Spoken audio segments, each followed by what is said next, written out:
Good morning! Morning po. So, ito ang aming first, day 2. Day 2 ng aming Via Crucis dito sa Palmdale, Governor Hills. So, mag-start na kami. Medyo late kami ng 10 minutes. Kasi na-late yung ating cruise.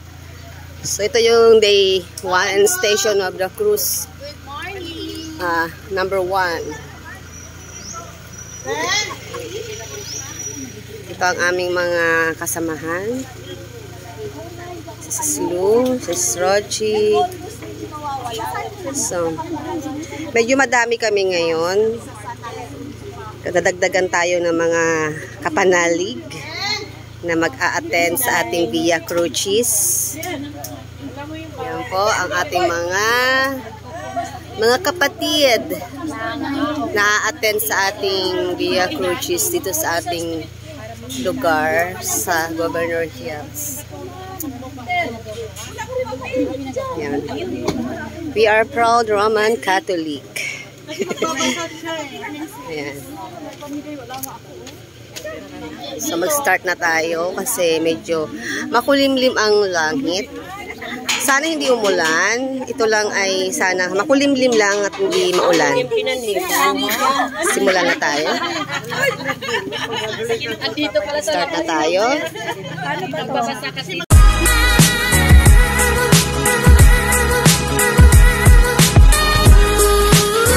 Nagtitipon dito ngayon upang pagnilayan ang iyong misteryong pampaswa. Nakasama daw buso. Pagkalooban mo kaming lahat ng biyaya na kasama ng kasalanan, tulad ng iyong ginawa at bugulin ang aming buhay para sa aming kapwa, ayon sa iyong halimbawa. Sa gayon, kami ay maaaring makibahagi hindi lamang sa iyong paghihirap, kundi maging sa iyo ring muling pagkabuhay. Ikaw na nabubuhay at nag-ahari magpakailanman. Amen. Unang istasyon, ang huling hapunan. Sinasamba ka namin at pinasasalamatan, Panginoong Jesucristo. Marami sa atin ang nakararanas ng Diyos dahil sa kakulangan ng makakain. Hindi naman ang naghihirap at Diyos lamang ang tanging inaasahan. Aming Jesus, maging ng dugo. Ang tanging maging lakas niya ay ang kanyang matibay ng hangaring tuparin ang kalooban ng Ama. Maging anuman ang pat na ba ang pagbanggit ng ibang uri ng panalangin gaya ng Ama namin at iba pang pang-uri ng dasal sa bawat pag-usal ng panalangin. Oo, ang aming mga pamilya sa pagmamahal at pagtitiwala sa isa't isa.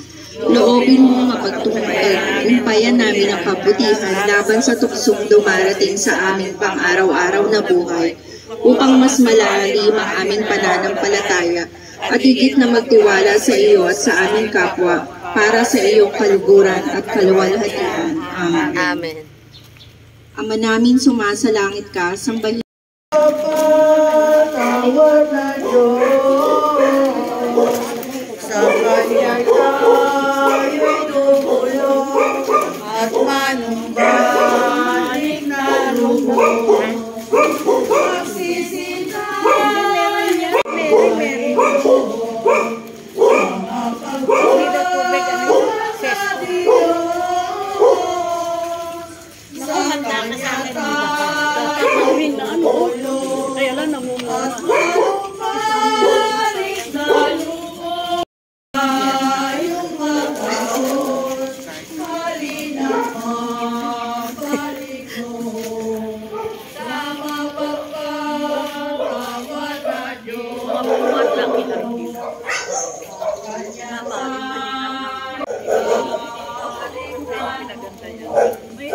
lang in. Sapagkat sa imita ng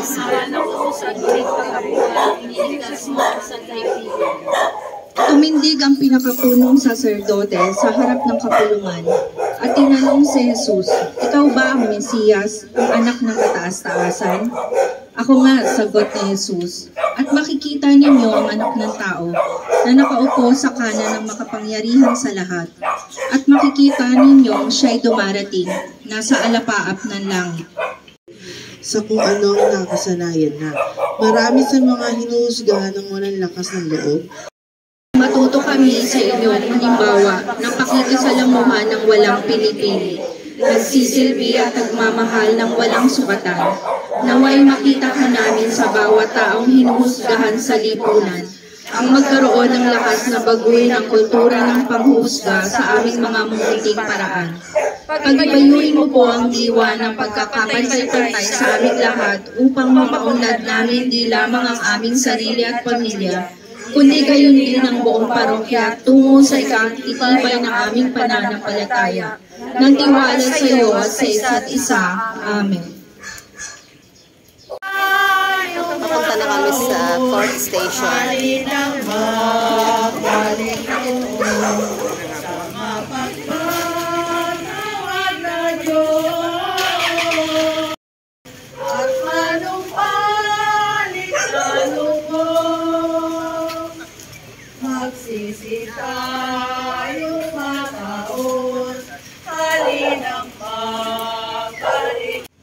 Napagtagumpayan na ni Jesus ang pagdurusa at sakit na idinulot ng koronang tinik. Subalit, sa tuwing tayo ay nagkakasala ay muli nating ibinabalik at sinasariwa ang sugat, ang sakit, ang lahat ng ating ginagawa sa pang-araw-araw na buhay na hindi kaaya-aya sa Diyos ay maituturing na mga hampas at tinik na nagpapasariwa sa kanyang mga sugat. Ano mang ginagawa nating masama laban sa ating kapwa, ay ginagawa na rin natin sa ating Panginoong Jesus.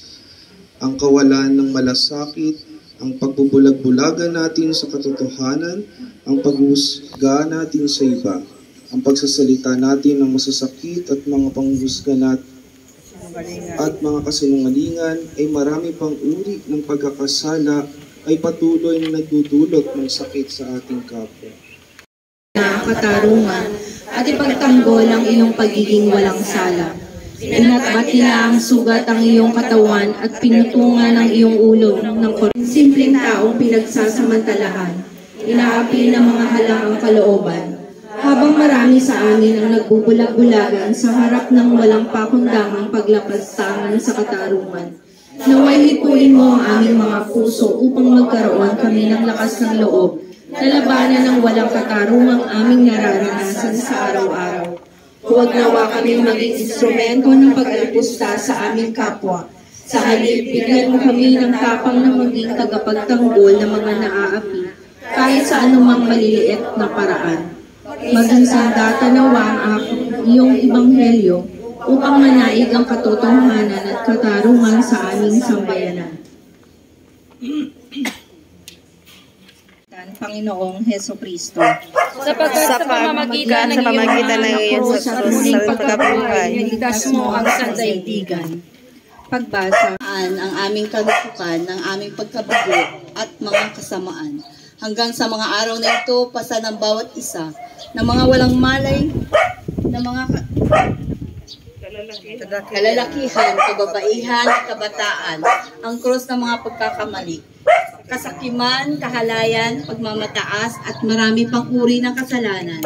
May kanya-kanyang tayong krus na dinadala. Kahirapan sa pinansyal, mga problema sa pamilya, pisikal at emosyonal na karamdaman. Sama ng loob, dulot ng hindi pagtanggap at iba pang mga alalahanin. Alam natin lahat na naririto na ang mga krus na ito ay dumarating sa ating buhay kahit hindi natin inaasahan. Gumagaan ang ating mga pasanin sa buhay kung naroon ang kabukasan ng isip at kaunawaan sa mga bagay-bagay at pangyayari. Ang pagtitiwala sa Diyos at pagtanggap ng bukas loob ay mahalagang sangkap upang maibsan ang dusa, dulot ng mga krus ng ating Panginoong Jesus, ikaw ang nagpakita sa amin kung paano mo tinanggap ang iyong krus. Ipakita mo ang iyong oras at pagmamahal at kababaang loob upang masunod ang kalooban ng Ama at inako mo ang krus ng aming mga kasalanan. Lubos kaming nagpapasalamat sa pagtubos mo sa amin sa walang hanggang pagpaparusahan. Utang namin sa iyo. Magsisita yung mga tao, magpanawa na Diyos. Sa si Jesus sa panunuya at pandilibak ng mga tao na para bang bagang siya ay isang kriminal. Halos igupo ng pagod dahil sa kawalan ng tulog sa magdamag at pagpapahirap ng kanyang dinanas. Si Jesus ay nalugmok sa bigat ng krus at pag-aalipusta na kanyang dinanas. Ang salita ng Diyos. Salamat sa Diyos. Nababayaan ng Panginoon na makaranas tayo ng kahirapan. Mahirap isipin na hayaan na tayo'y makaranas ng kahirapan ng Diyos sa pag-ibig. Sa panahon ng kahirapan, madalas natin makalimutan ang pangakong binitiwan ng Panginoon na hindi niya tayo iiwan, lalo sa oras ng kagipitan. Samahan mo kami sa tuwing kami ay lugmok sa problema. Bigyan mo kami ng lakas ng loob na tumayo muli at pasanin ang aming mga krus.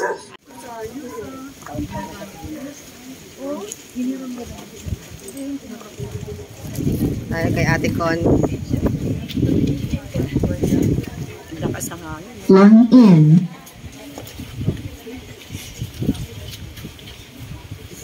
Hi, Kuya Dan. Ikapitong istasyon, tinulungan ni Simon si Jesus sa pagpasa ng krus. Sinasambakan namin at pinasasalamatan, Panginoon. Panginoon, ang mabigat na krus na iyong pasan-pasan sa sapilitang ipinapasan sa magubukid ay hindi pangkaraniwang krus. Ramdam mo ang tigas ng kahoy at bigat nito na humihiwa sa iyong balikat at kalamnan, dahilan upang ikaw ay manglupaipay sa iyong paglalakad. Ang pagtugon ni Simon sa pasanin ng ang iyong krus ay pagtugon na may kakibat sa pagbabago sa aming buhay. Pagbabago na may kasamang sakripisyo mula sa pagiging mga sarili ay maging mapagbigay sa sarili sa kapwa-tao sa halip na pagmamalit sa kakayahan ng iba dahil ang ating nakikita ay ating sariling kakayahan lamang. Bigyan mo po kami, Panginoon, ng mas mabigat na krus upang mas natuto kaming magtiwala sa iyo at bigyan pansin ang kahalagahan ng pagkapwa-tao. Ayan ang aking speaker. Napakinabangan. Ito pala yung purpose niya, kaya binili ko siya kasi gagamitin namin sa Via Crucis. Di ba? Ang galing. Binili ko to dahil gusto ko mag-video okay. Gagamit ko pala siya sa pag-Via Crucis Station of the Cross.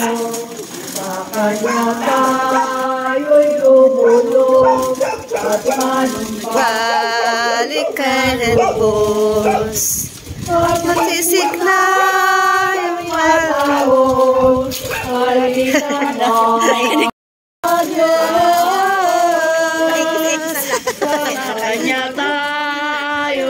Ay, sasay, ibigay ako sa'yo mamaya. Thank you. Ay, wala pa. Thank you so much. Gusto mo yun? Yes. Oo.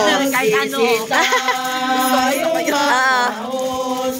Alinang man Panginoon. Kabilang ng mga babaeng nananaghoy at nananambitan dahil sa kanya. Nilingon sila ni Jesus at sinasabi sa kanila, "Mga kababaihan ng Jerusalem, huwag ninyo akong tangisan. Ang tangisan ninyo ay ang inyong sarili at ang inyong mga anak. Tandaan ninyo, darating ang mga araw na sasabihin nila, mapapalad ang mga baog, ang mga sinapupunang hindi nagdalang tao, at ang mga dibdib na hindi nagpasuso. Sa mga araw na iyo'y sasabihin ng mga tao sa mga bundok, gumuho kayo sa amin, at sa mga burol, tabunan ninyo kami.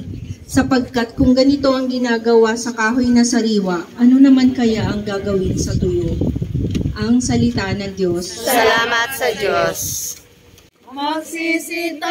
Ate Oming, ko pala in charge sa mga ano ha. Wow. Ano to? Sacrifice. Sacrifice. Sa mapagpatawad na Diyos sa Kanya Baka mabigat na yan. Mabigat na yan. Kaya pa daw niya. Kaya mo pa. Sacrifice. Uy, may juice. Kuha tayo ng juice. Sis. Wala ko yung ano, yung mani. Kaya yun, yung bago 1 hour before misa, dapat bawal kumain. Oo nga. 1 hour, kahit tubig. Kaya nga di ako. After na lang ng misa, kainan. Ika-10 istasyon, ang nagtitikang mga katagang nagpapaalala sa atin na tayo ay lumapit at tumawag sa Kanya. Siya ang ating kaibigan tunay na nakikinig at magabay sa atin na kahit kailan ay hindi tayo binibigo at pinapabayaan. Ang lahat ng ating takot, pangamba, sakit, dalahin ay pagagaanan basta tayo manalig, manatili at magtiwala sa Kanyang paanyaya, ngayon di isasama kita sa paraiso.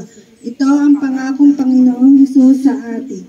Kung tayo lahat ay matututong magpatawad, mahalin ang mga kaaway at pagdasal ang mga humuhusga sa ating taliwas na nakasanayan tayo na laging magmahalan, magpatawad ng sa paraiso'y maging ganap sa ating sanlibutan, nakikinig at gumagabay sa atin.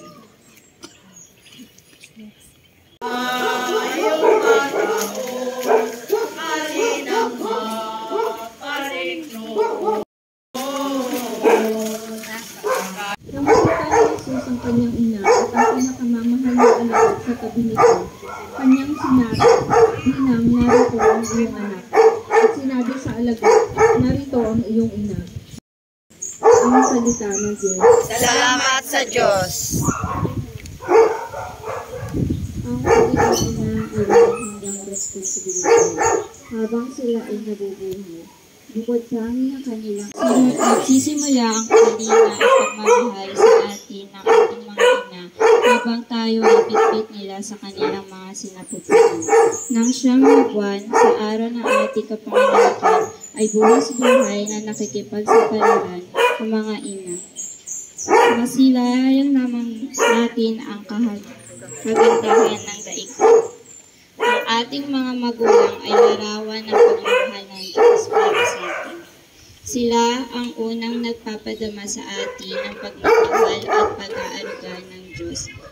Wala na yata kasing sakit para sa isang ina, kundi ang makita ang nag-iisang anak na nagdurusa. Nagdilim ang buong lupain at nawalan ng liwanag ang araw hanggang sa 3 ng hapon. Sinabi ni Jesus, nauuhaw ako. May isang mangkok doon na puno ng maasim na alak at isopo at idiniin sa kanyang bibig. Nang masipsip ni Jesus ang alak ay kanyang sinabi, naganap na. Sumigaw ng malakas si Jesus, ang tugon sa pangangailangan ng ating kapwa. Sa mga bagong teknolohiya ngayon na nakakaubos ng madaming oras ng karamihan sa atin kaysa sa ating paglilingkod sa Kanya at ating kapwa. Gawin nawa namin itong hamon para lalo kaming mapalapit sa iyo at sa aming mga kapwa. Lagi nawa nating alalahanin at gawing lakas ang pinakita ni Jesus habang hinaharap natin ang mga hamon sa buhay. Na manatili salamatan, Panginoong Jesucristo. Sa pamamagitan ng mga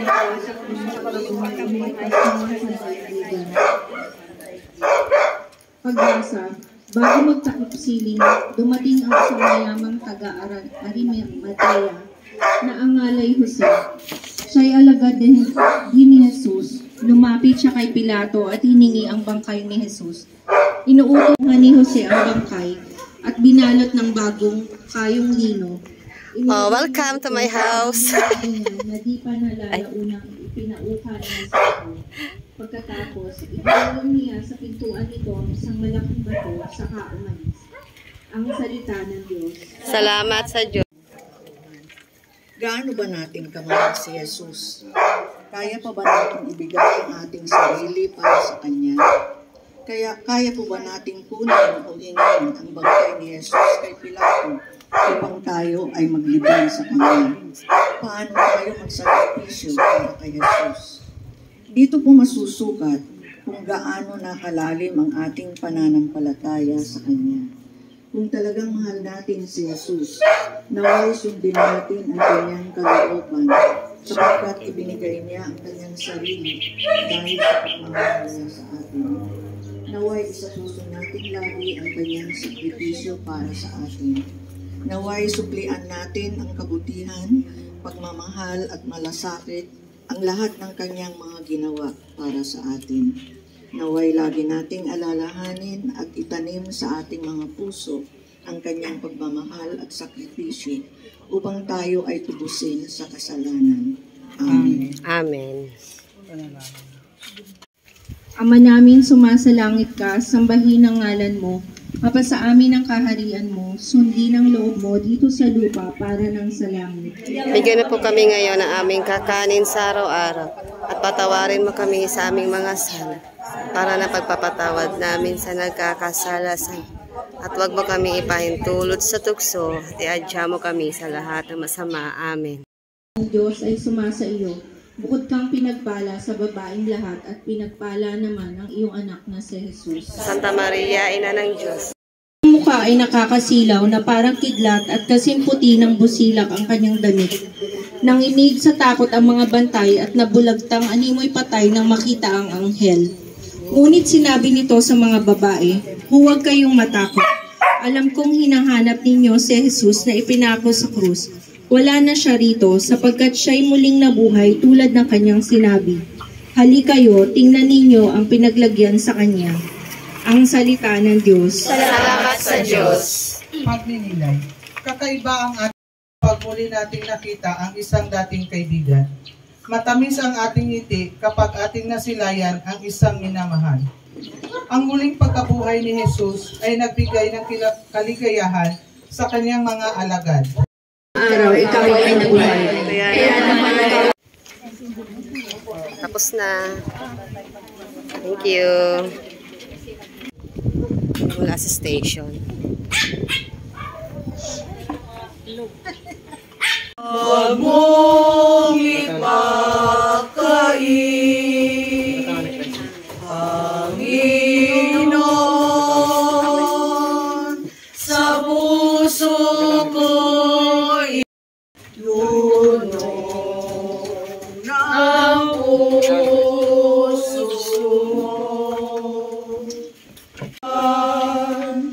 ng kaligtasan. Patibayin sa akin, tapat at kalooban. Kainan na. Grabe, nagkakagulo na ang mga taga-Pagpaldale. Mga gutom, hindi kasi kami nag-breakfast. Ayan, oh. Ang sarap ng kainan. Sana meron pa ako. Nakabot pa sa wala. Nakabot pa sa marami. Oy, wala na si Michelle Hall.